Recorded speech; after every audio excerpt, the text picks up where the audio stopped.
Welcome to our channel. Today we how to configure data lakes with Google Cloud. Easy tutorial step by step clearly. To configure data lakes with Google Cloud, start by logging into your Google Cloud console. Navigate to the BigQuery section in the left-hand menu. Click on Create Dataset to start the process. Enter a name for your dataset that represents the contents or purpose of the data lake. Select your preferred data location for optimal performance and compliance with data residency requirements.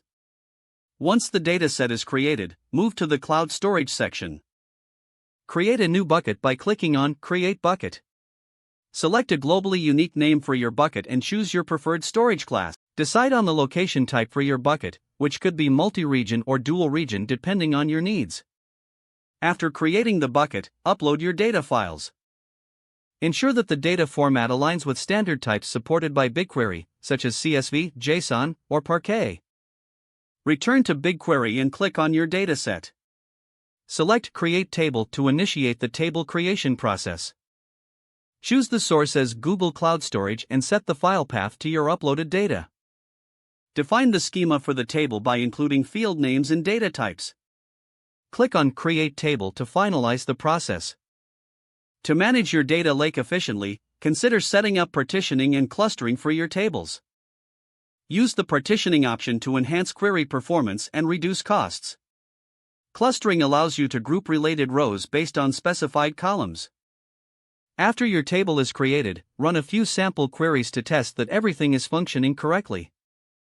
Utilize the BigQuery console to write and execute SQL queries against your data. Regularly review and optimize your data lake setup for performance and cost effectiveness. Implement IAM roles and permissions to secure access to your data lake. Use monitoring tools provided by Google Cloud to track usage and performance metrics. Finally, stay updated with Google Cloud's ongoing enhancements to optimize your data lake configuration. If the page does not load, refresh the browser or try again in a private or incognito window. Make sure you are using the correct email address, then retype it carefully to avoid small typos. If your password is not accepted, use the reset option and create a new strong password you can remember. Check your spam folder for verification or security emails, then complete any requested confirmation steps. Don't forget to like this video and subscribe to our channel for more step-by-step tech guides.